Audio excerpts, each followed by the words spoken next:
അസ്സലാമു അലൈക്കും പ്രിയപ്പെട്ട മോമിനികളെ. ഇന്ന് നമ്മൾ ഒരു കുടുംബത്തിലേക്കാണ് കയറി ചെല്ലാൻ പോകുന്നത്. ഒരു കുടുംബത്തിലെ കഥ. ഇത് നിങ്ങൾ കഥയായി കരുതിയാൽ മതി. പക്ഷേ ഇത് നടന്ന സംഭവമാണ്. സംഭവം നടന്നിട്ട് 6 മാസമേ ആയുള്ളൂ. ഈ ഒരു കഥ സമയമുള്ളവർ കണ്ടാൽ മതി കേട്ടോ. ചിലപ്പോൾ ആവർത്തനമുണ്ടാവാം.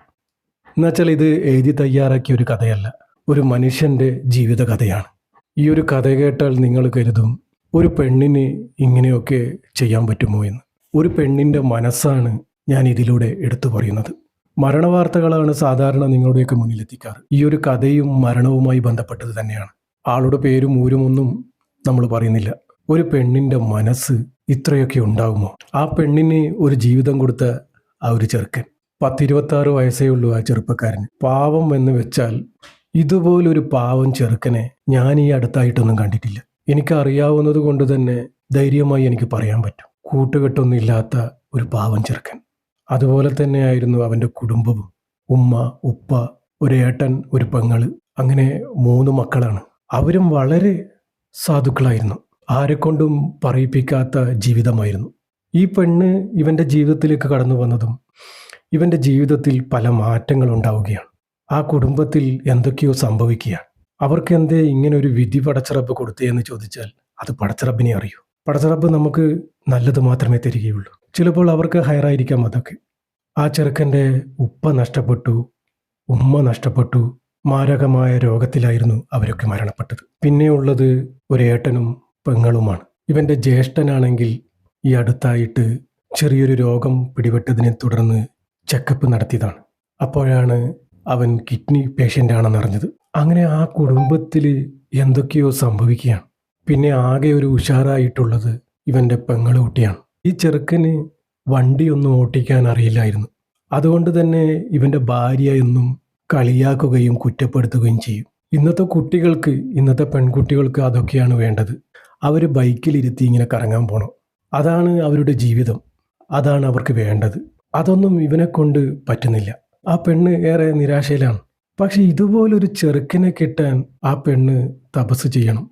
ജോലിയെടുത്ത് കിട്ടുന്ന പൈസ ആ പെണ്ണിൻ്റെ കയ്യിലേക്ക് ഇങ്ങനെ തട്ടിക്കൊടുക്കുകയാണ്. അങ്ങനെ ഒരു ഭർത്താവിനെ ആർക്കാണ് കിട്ടുക, അതും ഇന്നത്തെ കാലത്ത്?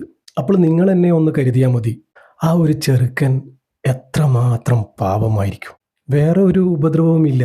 എന്നുവെച്ചാൽ ഇന്നത്തെ കുട്ടികളെപ്പോലെ അടിച്ചു പൊളിച്ച് നടക്കാനോ വണ്ടി ഓടിക്കാനോ അതൊന്നും അറിയില്ല. അല്ലാതെ നല്ലൊരു മനസ്സിൻ്റെ ഉടമയാണ് ആ ഒരു ചെറുപ്പക്കാരൻ. ആകെയുള്ള ഒരൊറ്റ കുറവ്, അവന് ബൈക്ക് ഓടിക്കാൻ അറിയില്ല.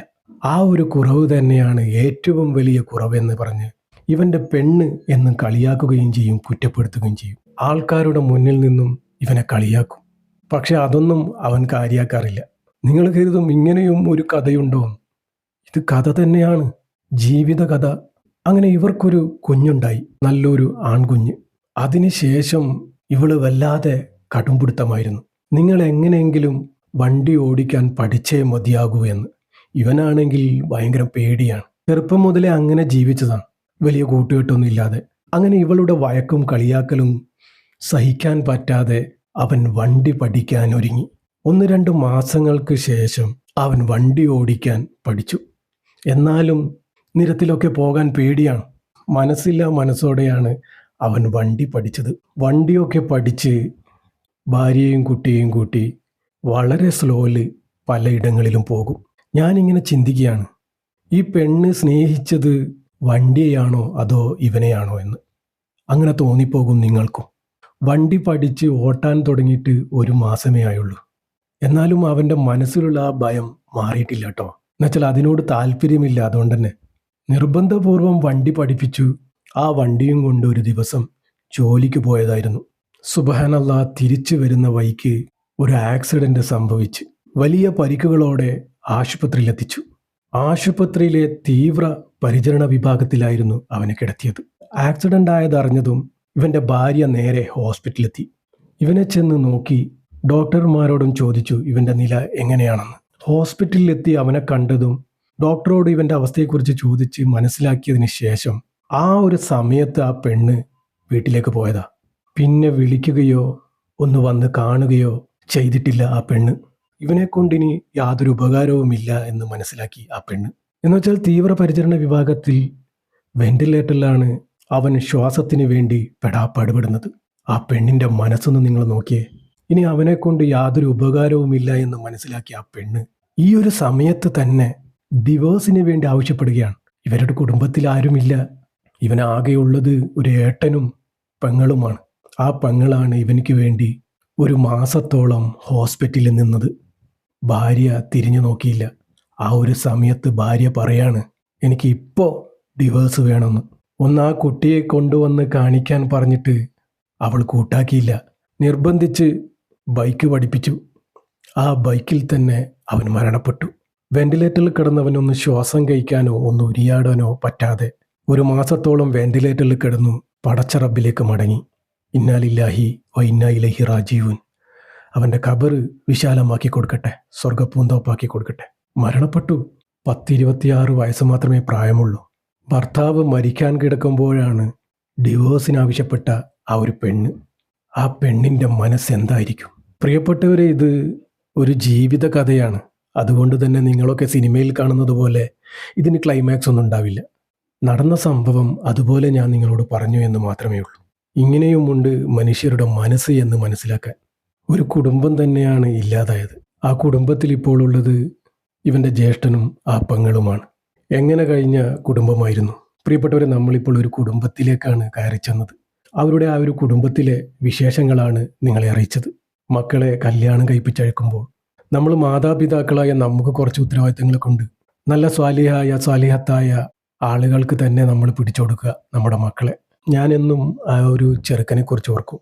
ആ ഒരു പെണ്ണിൻ്റെ മനസ്സ് എന്തായിരിക്കും അല്ലേ? ഒരു മനുഷ്യന്മാർക്ക് ഇങ്ങനെയൊക്കെ ആവാൻ പറ്റുമോ? അവളെ ഇനി കെട്ടാൻ പോകുന്ന ചെറുക്കൻ്റെ അവസ്ഥ, ആ ഒരു അവസ്ഥ ചിന്തിക്കുമ്പോഴാണ് സുബ്ഹാനല്ലാഹ്. ഈ ചിലർക്കില്ലേ, അവർക്ക് അവരെ മാത്രമേ സ്നേഹിക്കാൻ പറ്റുള്ളൂ. അങ്ങനെ ചിലരുണ്ട്. അതിൽ പെട്ടതാണ് ഈ പെണ്ണ്. എന്നാൽ മറ്റുള്ളവരോടൊന്നും സിമ്പതിയോ സ്നേഹമോ സാതാപമോ ഒന്നും തോന്നില്ല. അവർക്ക് അവരോട് മാത്രമേ സ്നേഹം തോന്നുള്ളൂ, അവരോട് മാത്രമേ ഇഷ്ടം തോന്നുള്ളൂ. സ്വന്തം കാര്യം സിന്ദാബാദ്. അങ്ങനെയും ചിലരുണ്ട്. അവരെ മനസ്സിലാക്കാൻ ഇതുപോലെ പാവം പോലുള്ള ചെറുക്കന്മാർക്കൊന്നും പറ്റില്ല. അവൾക്ക് കിട്ടേണ്ടത് നല്ല കുരുകുരുത്തം കെട്ട ആമ്പിള്ളേരെയാണ്. എന്നാലേ അവളൊക്കെ പഠിക്കൂ. ഇൻഷാ അല്ലാഹ് നമ്മുടെയൊക്കെ കുടുംബം പടച്ച റബ്ബ് നന്നാക്കി തരട്ടെ. ഈമാനോടുകൂടി ജീവിച്ച് ഈമാനോടുകൂടി മരിക്കാനുള്ള ഭാഗ്യം ഞങ്ങൾക്ക് ഏവർക്കും നൽകുമാറാകട്ടെ. ആമീൻ. ഇൻഷാ അല്ലാഹ് ദുആ വസിയത്തോടെ അസ്സലാമു അലൈക്കും വറഹ്മത്തുള്ളാഹി. എല്ലാവരും ദുആ ചെയ്യുക. ഞാനും നിങ്ങൾക്ക് വേണ്ടി ദുആ ചെയ്യുന്നുണ്ട്.